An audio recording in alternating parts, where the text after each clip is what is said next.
Hello everyone and welcome one and all to Summer of Animation 2022. I'm your host /KZ and it is an honor to have you all here for this very special first commentary on the 1950 Bugs Bunny short, Rabbit of Seville. Considered by many to be one of, or if not the best Bugs Bunny short ever made. I'll be the judge of that one. And honestly, as the judge, it's pretty good. Great animation, great voice acting, and all in all, great use of classical music in this short. All in all, it's very solid, and I really do love it. But before we get into that, I want to say thank you to everyone who's survived with the channel this long. I know it has been a bit of a slow year. I know that things have not been too steady, but you know what? I have things in our headspace right now. I know what's going to be going on later on, so everything is back in order, mostly. So I am glad that you are all here for this first commentary, and it will be a great summer for animation and for the channel. But enough about that. Let's talk about this great cartoon here, Rabbit of Seville, which honestly is a very unique short in, I'd say, about a few avenues. The first one being that, well, of course, you know, well, not really unique, but it's a Bugs and Elmer short. Of course, those are great. But this one, firstly, it takes place in one main central area. And I know that most Bugs Bunny cartoons take place in, let's say, a forest or an icy river, I guess, or whatever. But this one takes place mostly on this theater stage as, you know, Bugs and Elmer are chasing each other throughout the play. The audience is completely oblivious to the fact that this is a real rabbit and real hunter who are chasing each other, and I find it to be just the most hilarious thing ever, and because they think it's fake, and you know what? It probably is. But anyway, and the second thing is the use of the music. Now, I could not tell you for the life of me what the name of the song they use in this is. I'm not a classical music expert. I did not study music. I'm more of a theater and film type guy, so I don't know classical music at all, but I can do appreciate how good it is. But anyway, this, you know, back in the day, you know, Warner Brothers used to have a huge, and they still do have a huge library of classic songs, old, new, and all that they used to use for their movies.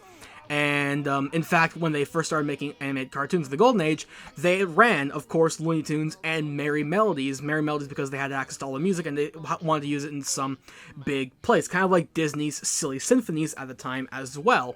So they used classical music a lot as, you know, the score for most of these shorts.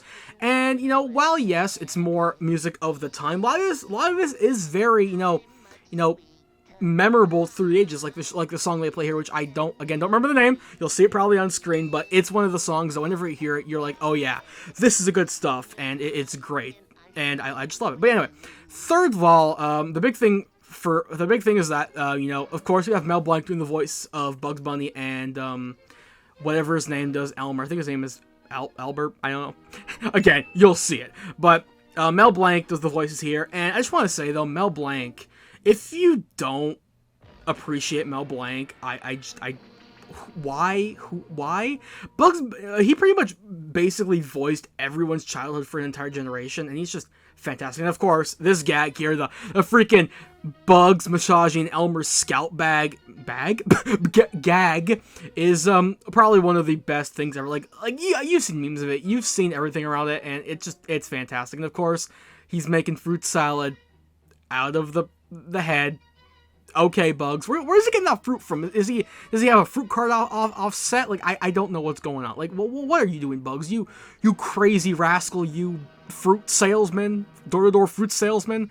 Anyway, but yeah, you know, Mel Blanc is just a great genius, and I absolutely love his work in, you know, all the stuff, whether it be Looney Tunes. He did the voice of Woody Woodpecker back in the 40s as well, and he even did the voice of Barney Rubble in the Flintstones. Didn't know that. He actually did the voice in the Flintstones as well, which was very fun.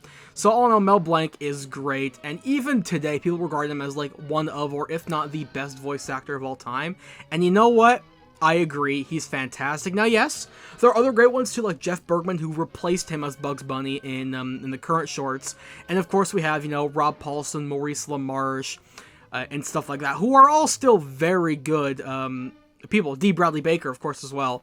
They're all really good voice actors who have brought their voices to many classic characters. And all in all, I feel like if we didn't have Mel Blanc, we would not have great cartoon voices as we know them today, and I give him a huge shout. I think just recently it was been like 30 or 35 years since his death, which I'm just like, wow, it's been that long since Mel Blanc, and it kind of is saddening because I was born after he passed away, which, you know, of course we have these shorts to remember him by, but it's kind of sad now you think about it. But anyway, we're not gonna talk about the sad stuff. We're gonna talk about the funny stuff, which is this cartoon. And honestly, I just love how they're able to tell this great story with not that much dialogue. I mean, yeah, there's singing, yeah, there's the use of rhyming to go along with the music, but all in all, it's mostly done on visual gags, and Looney Tunes does visual gags very, very well.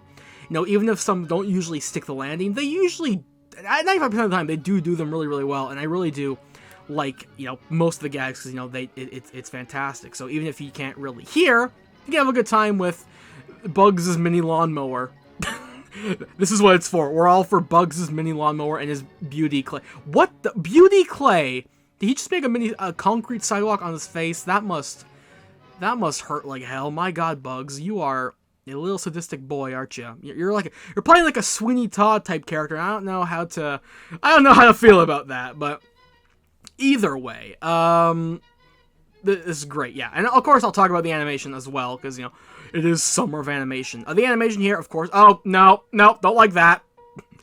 The hands. I've always thought that the shot of his hands is just really, really weird, considering how most of the cartoon characters now are grown. Yes, we grow them. Are drawn with 4 fingers, and Bugs has 5. I think it's really interesting why they chose that. But hey, you know what? I wasn't there.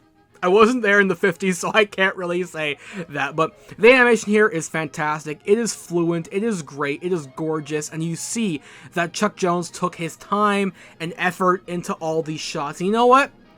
To this day, over 80 or so years after its release, it is, no pun intended, a great bomb time. I don't know what I'm saying. It's pretty late as I'm recording this, and this is like, either way, it doesn't matter. We're still having fun here, and you know what? It's a great short, and what better way to end it off with than killing off Elmer Fudd? That's how we all do it here, and it's fantastic. Anyway, so that's Rabbit Seville, a classic great short that I always will love with my heart. So thank you all for coming to this commentary, and I will see you guys next time for more awesome shorts on Summer of Animation. So #/years, and I'll see you guys next time!